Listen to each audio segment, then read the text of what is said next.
지난 금요일에 우리 전현진 여사님이 말씀을 전하셨습니다. 말씀을 듣는 가운데 궁금증이 생겼습니다. 왜 이스라엘 12지파 가운데 7지파는 하나님이 주신 땅을 차지하기를 지체했을까라는 거예요.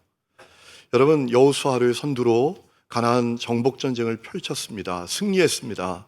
이제 하나님이 주신 그 땅을 차지하면 됩니다.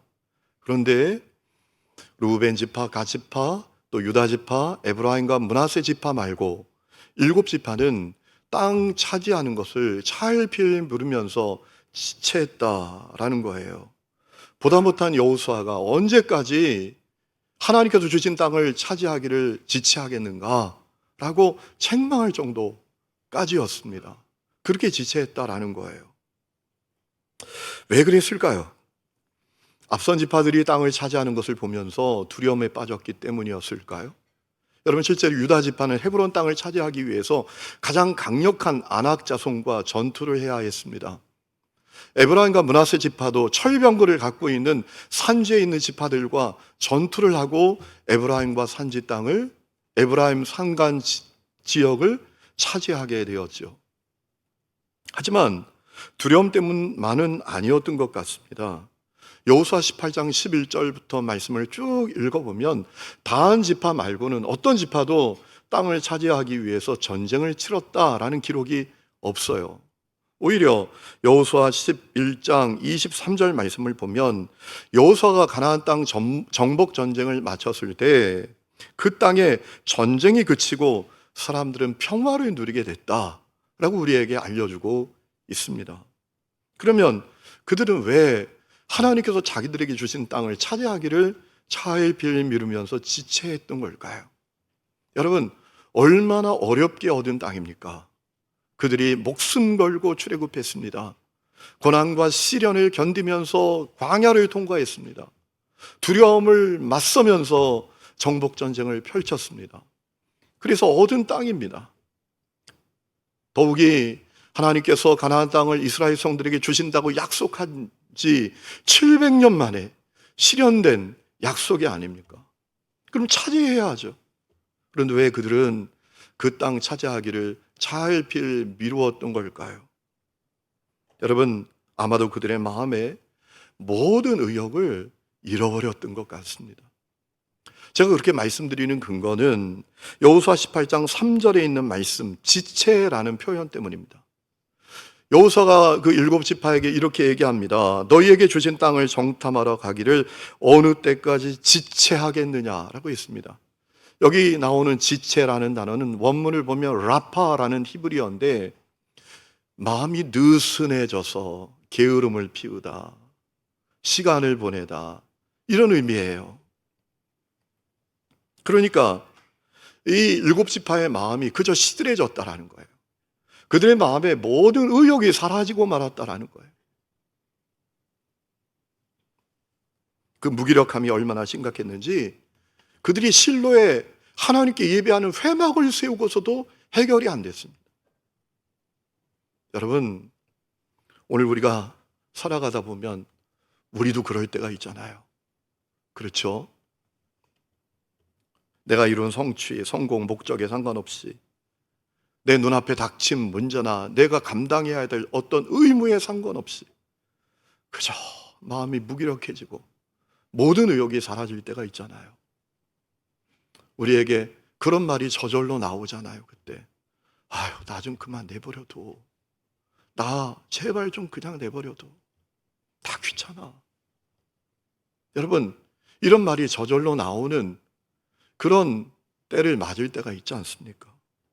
그저 무기력해지고 마음의 모든 의욕이 사라지는 그때 우리 가운데도 있죠. 여러분, 그렇다면 언제 그런 때를 우리가 맞이합니까? 제가 이 말씀을 묵상할 때 2가지 때가 아닌가 이런 마음이 들더라고요. 우리 마음에서 2가지 음성이 들려올 때예요. 첫 번째 음성은 이런 음성이죠. 내 스스로 들려오는 음성이에요. 인생 특별한 거 없더라. 인생 별거 없더라. 이런 마음이 들려올 때죠. 아마도 7지파의 마음의 음성에서 그런 음성이 들려왔던 것 같습니다. 자, 목숨 걸고 애굽에서 탈출했어요. 고난과 시련을 견디면서 광야를 통과했습니다. 두려움에 맞서서 가나안 정복 정제도 펼쳤습니다. 가나안 땅을 얻게 되었습니다. 그런데 얻어보니까 별거 없는 거예요. 애굽 땅이나 가나안 땅이나 다 같은 땅 같은 거예요. 하나님 그 땅을 젖과 꿀이 흐르는 땅이라고 하시고, 또 조상들은 그 땅이 약속의 땅이라고 하지만 그 땅을 차지하고 보니까 별거 없는 거예요. 특별하지 않은 거예요. 여러분, 우리도 그럴 때가 있잖아요. 어떻게 하든지 성공하려고, 꿈을 이뤄보려고, 남보다 앞서고 잘 살고 잘 되고 높아지려고 몸부림을 칩니다. 애를 씁니다. 때로는 수고도 하고 공부도 열심히 하고 눈물도 참고 때로는 서러움도 견디고 애를 써요. 최선을 다해요. 그런데 별거 없는 거예요. 돌아보니까 별거 없는 거예요. 인생 다 거기서 거긴 거예요. 그때 우리의 마음의 모든 의욕이 사라지잖아요. 제가 지난번 캐나다 집회에 갔을 때 대저택에 식사 초대를 받았어요. 와, 저는 세상에 이런 집도 있구나 깜짝 놀랐어요. 그런데 그 대저택에 연세가 80이 다 되신 노인 딸랑 두 분이 살고 있더라. 캐나다에 꿈을 갖고 이민을 왔습니다. 악착같이 일을 해서 자녀를 공부시키고 돈도 많이 벌었습니다. 대저택도 샀습니다. 그래서 그 큰 집에 살고 있습니다. 그런데 그분들의 얼굴에 기쁨이 이렇게 별로 느껴지지 않더라. 그분들이 말은 하지 않지만 그렇게 말씀하시는 것처럼 들렸어요. 인생 뭐 특별한 거 없더라고요.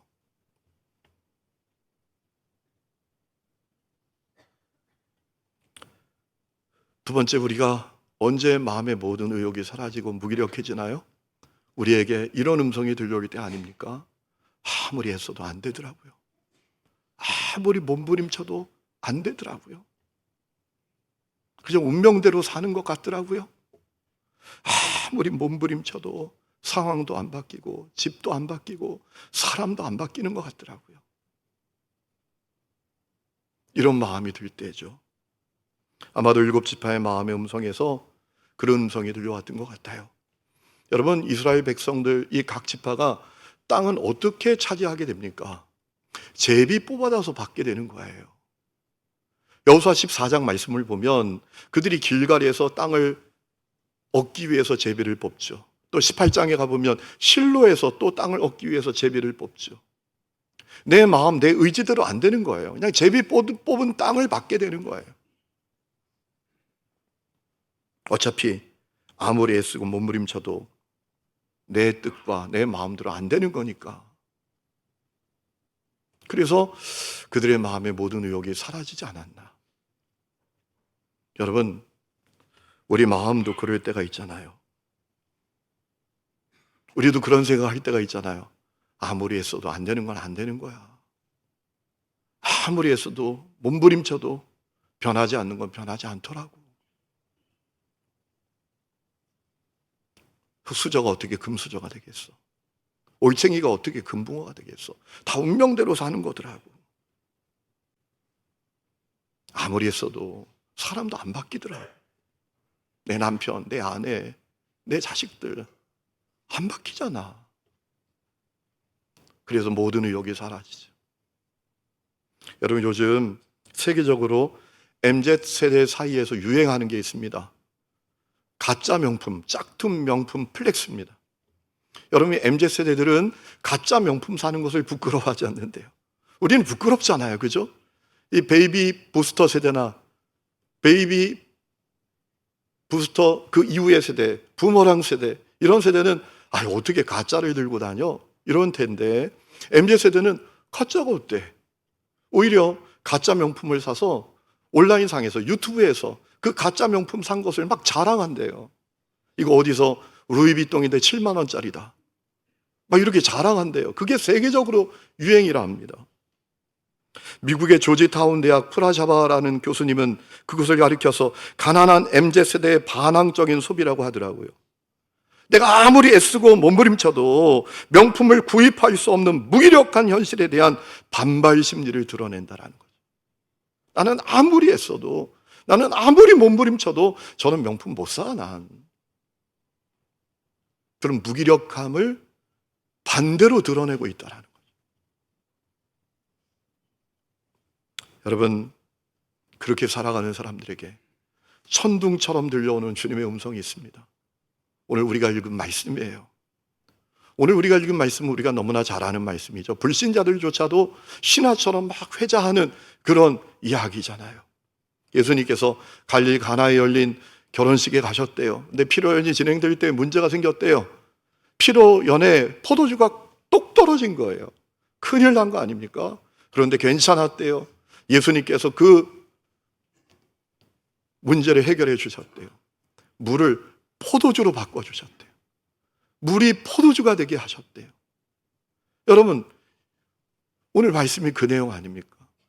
우리가 너무나 잘 아는 말씀 아닙니까? 여러분, 그런데 이 말씀이 우리에게 주는 아주 분명한 두 가지 메시지가 있습니다.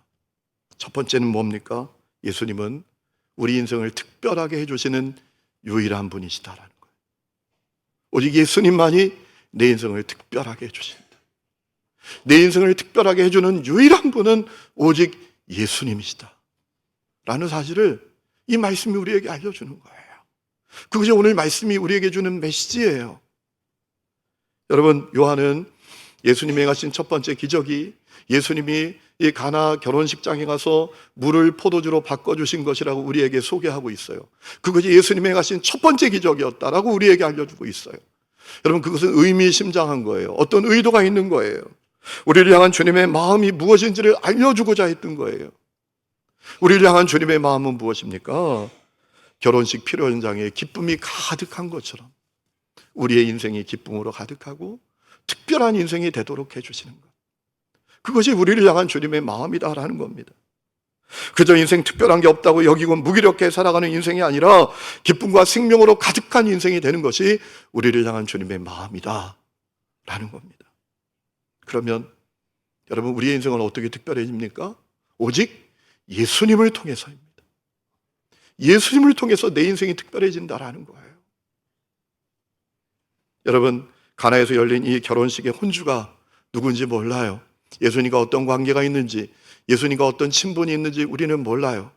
그런데 2절 말씀을 보면 이 사람이 예수님뿐만 아니라 예수님의 어머니 마리아와 예수님의 제자들까지 다 초청했습니다. 아마도 그의 마음에 그런 마음이 있었던 것이죠. 예수님이 이 결혼식에 오시면 이 결혼식은 기쁨으로 가득할 수 있다, 빛날 수 있다, 특별한 결혼식이 될 수 있다. 아마 그런 마음을 가졌던 것 같아요. 그리고 그의 기대도 어긋나지 않았습니다. 예수님으로 말미암아 그 결혼식은 특별해졌어요. 기쁨으로 가득해졌어요. 그리고 포도주 떨어진 문제도 다 해결받았어요. 여러분, 주님께서 우리에게 가르쳐 주시고 싶으신 것이 그것이에요. 내 인생을 특별하게 해주시는 분은 예수님이시다. 여러분, 이런 생각을 해봅니다. 왜 사람들이 인생에 특별한 게 없다고 여기는 걸까요? 그래서 인생이 그저 무기력한 인생이 되고 마는 걸까요? 중요한 이유가 있습니다. 엉뚱한 것이 내 인생을 특별하게 해줄 것이라고 생각하는 거예요. 엉뚱한 것이 내 인생에 기쁨을 줄 것이라고 생각하는 거예요. 그게 뭐죠? 돈이죠, 돈. 돈이 내 인생을 행복하게 해줄 거다. 돈이 내 인생을 특별하게 해줄 거다. 여러분, 정말 그래요? 잠시는 그럴지 몰라도 영원히는 안 됩니다. 제가 어떤 분이 하는 얘기를 들었습니다. 이분이 전통시장에서 일을 하십니다. 장사를 하십니다. 이분이 너무 가난한 집안이어서 중학교 중퇴하고 16살부터 그 시장에서 일을 했답니다. 이제 청년 세대가 되어서 결혼을 했답니다. 아내에게 약속했대요. 여보, 3년만 이 시장에서 나와 함께 고생하고 100만 원 매월 수입만 되면 당신 시장에서 나가게 해줄게. 그런데 그 약속 지키지 못하고 나이 70이 넘었는데 지금까지 시장에서 일하고 있대요. 그 이유가 뭔지 아세요? 100만 원만 수입이 되면 아내를 시장에서 나가게 해줄 정도로 자기가 기쁘고 또 행복하고 자기 인생이 특별해질 거라고 생각했는데 아니더랍니다. 100만 원 수입 얻을 때가 됐더니 200만 원 수입 올리는 사람이 보이더래요. 시장에서 100만 원 수입만 올리면 아내를 장사하는 데서 고생시키지 않고 집에 가도록 해주겠다라고 했는데, 아니 열심히 했어서 그 100만 원 수입을 올리게 되어 보니까 행복하지 않더래요. 마음이 기쁘지 않더래요. 200만 원 수입 올리는 사람이 있더란 말입니다, 옆에. 여러분, 돈이 그런 거죠. 명품이 내 인생을 특별하게 해줄 거라고요? 행복하게 해줄 거라고요? 기쁘게 해줄 거라고요? 절대로 그렇지 않죠. 여러분, 실제로 있었던 이야기 제가 드렸잖아요. 남편이 회갑 때에 선물로 300만 원짜리 명품백을 사줬어요. 신나서 들고 다닙니다. 명품백이라고 자랑한다고. 보라고. 어느 날 근데 이렇게 자꾸 감추고 다니더래요. 왜 그런가 봤더니 같은 순회에 어느 집사님이 남편이 생일날 1000만 원짜리 명품백을 사준 거예요. 이게 부끄러운 거예요. 젊음이 내 인생을 특별하게 해줄 것 같으세요? 어떤 분이 젊어지려고 그렇게 땡겼대요. 뭘 땡기는지는 모르겠지만 열심히 땡겼대요. 그런데 특별하지 않더래요. 기쁘지 않더래요. 왜? 못 땡기는 게 있어요. 목은 쭈글쭈글한 거예요. 거울을 보면 얼굴은 빵빵한데 목은 쭈글쭈글해요. 안 되더래요. 사람이 내 인생을 특별하게 해주고 기쁘게 해줄 것 같으세요? 얼마나 바보 같은 생각이에요. 어느 날 자식도 떠나고 형제 자매도 떠나고 심지어 배우자까지도 떠날 때가 옵니다. 여러분, 사람이 내 인생을 특별하게 해줄 거라고 생각하고 살면 반드시 배신감을 느낄 때가 옵니다. 그리고 마음의 허무와 공허함으로 가득해질 때가 와요. 여러분, 내 인생을 특별하게 해주시는 분은 오직 예수님이십니다. 여러분, 예수님 우리를 사랑하십니다. 예수님 여러분 진정으로 사랑하십니다. 그분이 여러분을 얼마나 사랑하시는지 여러분 구원하기 위해서 하나님이신 예수님이 사람이 되셨습니다. 여러분이 지은 죄, 여러분이 죄값 치르고 멸망당해야 되는데 예수님이 그 죄값 치르기 위해서 십자가에 매달린 대속제물이 되어 주셨습니다. 그리고 구원해 주셨어요. 죄인이 아니라 의인 되게 해 주셨어요. 하나님께서 세상을 창조할 때 그 상태, 창조의 회복을 예수님으로 말미암아 우리 각 사람에게 이루어 주셨어요. 새로운 피조물 되게 해 주셨어요. 오늘 세상 떠나도 하나님의 나라에서 눈뜨는 사람이 되게 해 주셨어요. 찰나처럼 있다가 사라지는 인생이 아니라 영원을 사는 인생이 되게 해 주셨어요. 무엇보다 하나님을 아빠, 아버지라 부르면서 언제나 주님과 함께 살게 하셨어요. 언제나 주님이 함께 하시면서 도와주시고 돌봐주시고 인도해 주시고 공급해 주시고 책임져 주시는 인생을 살게 되었어요. 여러분, 이것이 얼마나 놀라운 축복이고 세상에 이런 분이 어디 있습니까? 그러므로 우리의 인생은 오직 예수님으로 말미암아 특별해지는 거예요. 이 눈이 여러분에게 띄어지시기를 주의 이름으로 축원합니다. 이 눈이 띄어지면 여러분 언제나 마음이 벅차요. 나이가 들어도 비전이 있어요. 나이가 들수록 무기력해지고 의기소침하고 의욕이 사라지는 인생이 아니라 나이가 들어도 마음에 비전을 갖게 돼요. 이 예수님 사람들도 알게 되기를, 이 예수의 복음을 사람들이 더 알게 되기를. 제가 부목사 사역할 때 그 교회에 섬기셨던 장로님 가운데 조만석이라는 장로님이 계십니다. 이분은 한의사예요. 이분은 참 신실한 장로님이세요. 이분은 침을 꽂고 전도를 하시는 분이에요. 침을 꽂으면 못 움직이잖아요. 머리에 침 꽂아놓고 허리에 침 꽂아놓고 누워있으면 꼼짝 못하니까 전도를 하는 거예요. 사실은 제가 예수 믿어요. 교회 장로예요. 내가 예수님 이렇게 만났어요. 예수님 만나고 이런 변화가 일어났어요. 쭉 이야기를 하면서 전도를 하시는 거예요. 그래서 이분이 거의 매주 1명, 2명, 3명, 어떨 땐 5명까지 전도를 하십니다. 그 교회 성도들 가운데 절반은 그 장로님이 전도한 분이라고 해도 과언이 아닙니다. 그런데 이분이 연세가 70이 넘었을 때 비전을 갖는 거예요. 십자가의 복음을 만난 기독 인재를 양성하는 비전을 갖게 된 거예요. 그래서 세운 학교가 세인고등학교인데 제가 몇 해 전에 알았어요. 그 학교가 전국적인 명문이 되었더라고요. 여러분, 예수님만이 우리가 특별해질 수 있는 유일한 길이다. 유일한 방법이다. 내 인생을 특별하게 해주시는 분은 오직 예수님이시다. 이 눈이 열리면 나이가 들어도 세월이 가도 가슴이 뛰고 비전이 생기는 거예요. 여러분, 오늘 말씀이 우리에게 주시는 또 하나 분명한 메시지가 있습니다. 예수님 우리의 인생을 바꿔주시는 분이시다라는 겁니다. 여러분, 필요 현장에 포도주 떨어진 거 큰 문제 아닙니까? 이스라엘 백성들에게 이 포도주는 음료인 동시에 분위기를 돋구는 음료입니다. 그러니까 필요 현장에 포도주가 떨어졌으니 이 잔치가 엉망이 되는 겁니다. 사람들이 다 돌아가야 될 그런 상황이 되고 만 겁니다. 여러분, 이 말씀을 통해서 우리는 중요한 사실을 깨닫게 됩니다. 예수님이 함께 계셔도 문제가 생길 수 있다는 거예요. 예수님이 함께 계셔도 어려움이 생길 수 있다는 겁니다. 다시 말하면 우리가 교회 다녀도 신앙생활을 해도 우리에게 문제가 생길 수 있고 어려움이 찾아올 수 있다는 겁니다. 그러나 우리와 함께 하시는 예수님은 그 문제를 해결해 주시는 분이시다는 거예요. 여러분, 예수님께서 그 문제 해결해 주시잖아요. 맹물을 포도주가 되게 하시잖아요.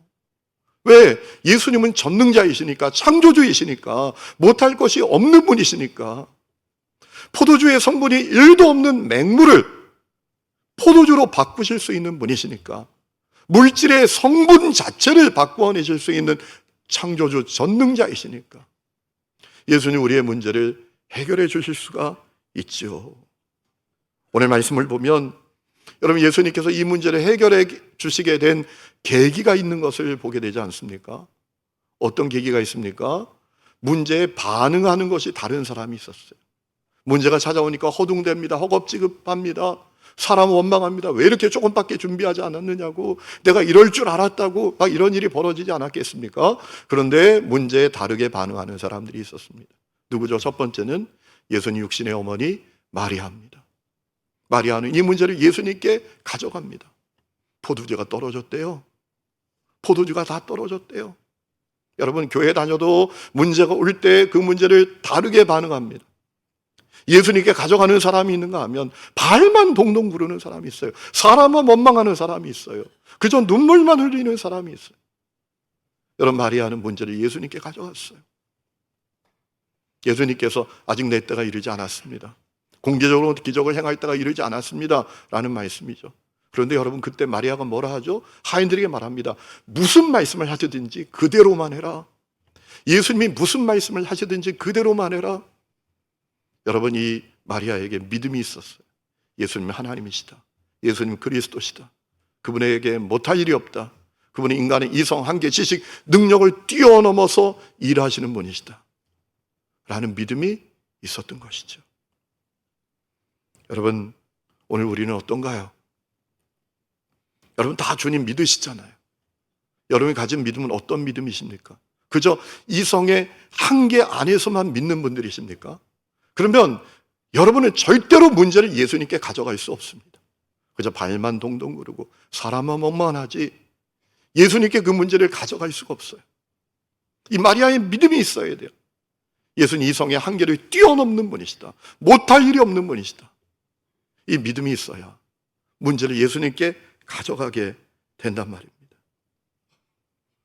여러분, 이성의 한계 안에서만 믿는 그런 믿음 오래가 하기 전에 다 버려야 합니다. 다 팽개쳐야 합니다. 이 은혜가 여러분 가운데 있기를 축원합니다. 여러분, 두 번째 다르게 반응한 사람이 있어요. 하인들이죠. 여러분, 예수님께서 하인들을 향해서 뭐라고 하십니까? 항아리에 물을 채워라. 이 집에 돌 항아리 6개가 있었대요. 정결 예식을 위해서 쓰는 항아리였답니다. 이스라엘 백성들이 외출해서 돌아오거나 음식 먹기 전에 손 씻기 위해서 사용하는 물을 저장하는 항아리입니다. 적게는 70리터부터 많게는 100리터까지 물을 담는 항아리예요. 그 항아리 6개가 비었다라는 것은 엄청난 사람이 그 잔치에 왔다라는 것을 반증하죠. 여러분, 예수님께서 그 항아리에 물을 채워라 라고 하실 때 이 하인들이 놀라운 반응을 합니다. 오늘 7절 끝에 보면 항아리 아기까지 물을 채웠다라는 겁니다. 더 이상 물을 채울 수 없을 만큼 가득하게 채웠다라는 겁니다. 이 하인들이 마리아 못지않은 믿음을 갖고 있었다라는 겁니다. 예수님 못할 일이 없으시다. 저분은 하나님이시다. 저분은 그리스도시다. 저분은 전능자이시다. 이 믿음이 있었던 거예요. 여러분, 그렇지 않으면 채우는 신용만 했을 거예요. 뭐 하자는 거야 지금? 아니, 포도주 떨어졌다는데 물은 왜 채우래? 이유가 많았을 거예요. 그들은 이유를 대지 않았어요. 그저 순종했어요. 항아리에 물이 가득 차게 물을 채웠습니다. 여러분, 이 사람들은 신분은 비천한 사람들이었지만 믿음은 왕 같은 사람들이었습니다. 그리고 하인들은 놀라운 장면을 목격하게 되었습니다. 자기들이 부은 그 물이 다 포도주가 되는 거예요. 얼마나 놀랐을까요? 얼마나 경이로웠을까요? 우리가 물을 붓잖아. 우리가 분명히 물을 붓잖아. 이게 포도주가 됐다. 얼마나 가슴이 벅찼을까요? 그들의 마음이 얼마나 흥분되었을까요? 그 포도주를 떠서 연회장에게 갖다 줄 때 그들은 얼마나 흥분된 마음으로 갔을까요? 연회장은 몰라도 자기들은 알잖아요. 우리가 부었던 물인데 이게 포도주가 됐다고. 여러분, 오늘 이 말씀은 우리에게 중요한 질문을 던지고 있습니다. 당신에게도 아기까지 채우는 믿음이 있는가? 당신에게도 아기까지 물을 채우는 믿음이 있는가? 이 질문을 던지고 있습니다. 여러분, 누가 그렇게 할 수 있죠? 예수님은 바꾸어 주시는 분이시다. 이 믿음을 가진 사람이 그렇게 할 수 있겠죠. 예수님은 내 인생을 바꿔주실 수 있어. 예수님 우리 공동체를 바꿔주실 수 있어. 예수님 우리 가정을 바꿔주실 수 있어. 예수님은 지긋지긋하게 변화되지 않는 그 가족, 그 사람 바꿔주실 수 있어 라고 믿는 사람이 그렇게 할 수 있겠죠. 여러분, 이제 금년도 한 해 다 지나가고 한 달도 채 남지 않았습니다. 여러분, 열심히 살아오셨죠? 정말 수고 많으셨어요. 그런데 한편으로 아쉬운 마음이 많으시죠? 왜? 현실을 바라보면 여전히 문제는 그대로야. 작년, 재작년에 갖고 있던 문제가 그대로야. 응답되지 못한 기도도 그대로야. 우리를 고통스럽게 하는 그 현실도 그대로야. 그래서 마음이 너무 힘들고 아쉬운 분들이 있을 거예요. 여러분, 그 현실은 주님의 계획과 얼마나 다릅니까? 마가복음 2장 19절 말씀을 보니까 예수님은 혼례의 신랑이 되시고 제자들은 신랑 되신 예수님의 혼례에 초대된 하객들이라고 했습니다. 하객에게 기쁨이 있어야 된다고 하셨잖아요. 그런데 우리의 인생은, 우리의 현실은 초상집 같으니까 마음에 아쉬움이 있고 힘든 분들이 있으시죠. 여러분, 그렇기 때문에 우리에게 분명히 있어야 될 것이 있어요. 아기까지 채우는 믿음이에요. 주님을 향한 절대의 믿음입니다. 주님은 내 인생을 바꾸어 주신다 라는 믿음이에요. 그 믿음이 있어야 아기까지 물을 채울 수 있는 거예요. 그 믿음이 없으면 평생 신앙생활 하는 신용만 하면서 세월 다 보냅니다. 그러나 그 믿음이 있으면 전심 다해 예배합니다.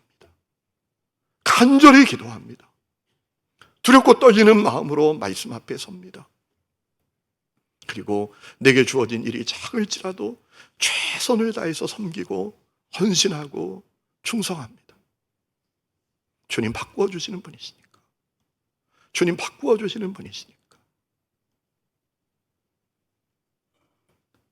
여러분, 아주 오래전에 나온 책인데요, 멀린 캐로도스라는 사람이 쓴 책입니다. 영어 제목은 Prison to Prais라는 책입니다.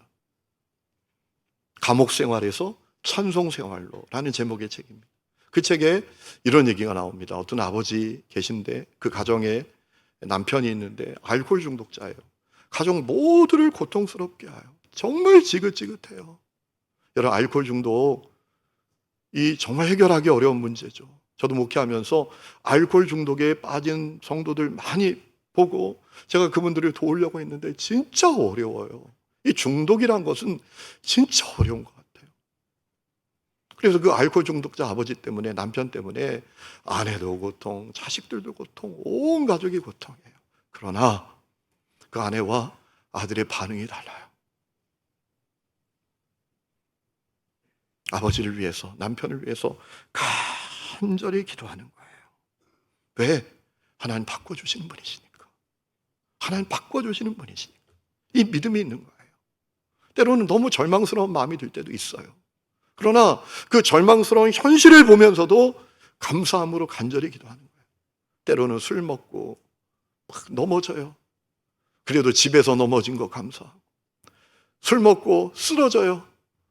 그래도 폭력을 행사하지 않는 것, 그걸 가지고 감사하며 간절히 포기하지 않고 기도하는 거예요.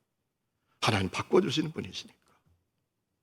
항아리에 물을 채우는 믿음으로 기도하는 거죠.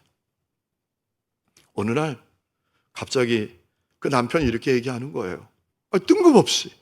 내가 텔레비전을 보다 보니까 마약 중독자도 치료되더만 알코올 중독자도 치료될 수 있는 거야? 아니, 이런 얘기를 하는 거예요. 여러분, 제가 이 알코올 중독자 때문에 알코올 중독자를 데리고 같이 상담도 많이 받았는데요. 그 알코올 중독 치료하시는 분들의 얘기에 의하면 치료의 첫걸음은 뭐냐 하면 알코올 중독자가 이렇게 고백하는 거래요. 나는 알코올 중독자입니다. 왜냐하면 알코올 중독자는 자기가 중독이라고 생각하지 않는데요. 술 한잔 마시는 거지 뭐. 나는 좀 술을 좋아할 뿐이지. 이렇게 남들이 볼 땐 정말 개차반 같은 인생인데도 자기가 중독자라고 인정하지 않는다는 거예요. 그런데 이 알코올 중독자가 나는 알코올 중독자입니다, 이렇게 고백하면 치료는 절반이 된 거라고 하더라고요.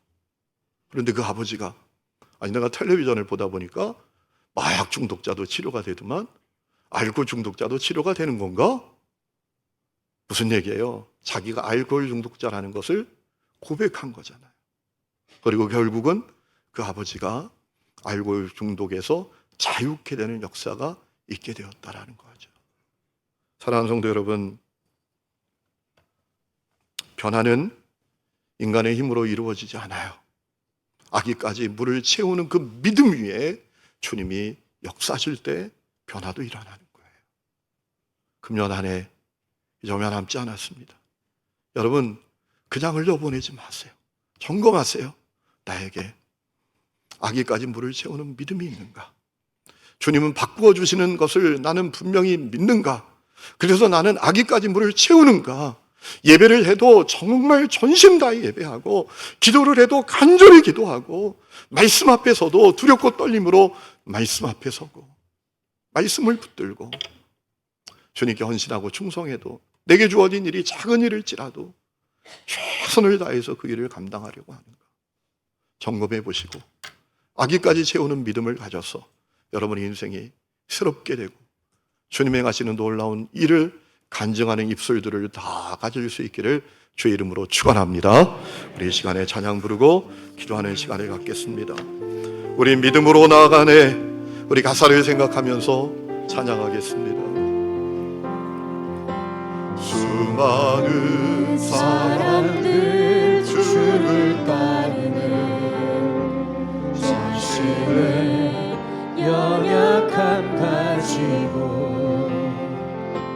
수많은 눈물의 시간 속에서 믿음으로 주를 보내 놓여진 상황 속에서 이겨낼 힘조차 없을 때 연약한 나에게 힘겨운 이길 믿음으로 나아가네. 주의 영원한 사랑으로 주의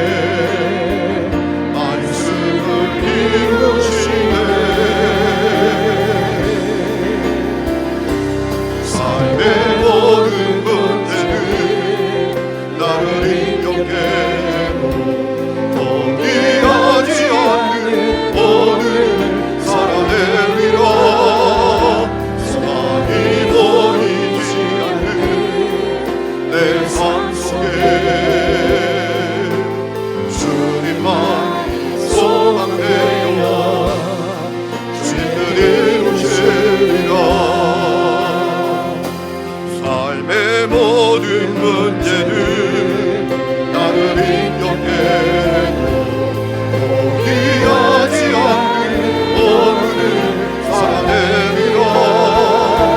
사랑이 보이지 않는 내 삶 속에 주님만이 소망되어 주의 우리 다 일어나서 찬양합니다. 삶의 모든 문제는 나를 인정해 포기하지 않는 오늘 살아내리라. 삶이 보이지 않는 내 삶 속에 주님만 소망되어 한 번 더 삶의 모든 문제는 삶의 모든 문제는 나를 인정해 포기하지 않는 오늘을 살아내리라. 삶이 보이지 않는 내 삶 속에 주님만 소망되어 주의 뜻을 목사님 올라오세요. 하나님 아버지, 우리가 살아가면서 그저 마음이 무기력하고 모든 의욕을 잃어버리고 살아갈 때가 있습니다. 오늘 예배 자리에 그런 성도들이 있습니까? 오늘 말씀을 통해서 주시는 주의 음성을 듣게 하여 주시옵소서. 오직 너의 인생은 나로 말미암아 특별해질 수 있다. 오직 너의 인생은 그 무엇이 아니라 그 누구가 아니라 나로 말미암아 특별해질 수 있다. 나는 너의 인생도 너의 존재도 너의 가정도 너의 관계도 너의 공동체도 너의 가정도 다 바꾸어 줄 수 있다. 그러니 아기까지 물을 채우는 믿음을 가지라고 말씀하시는 주의 음성을 듣게 하여 주시옵소서. 예수님의 이름으로 기도했습니다. 아멘.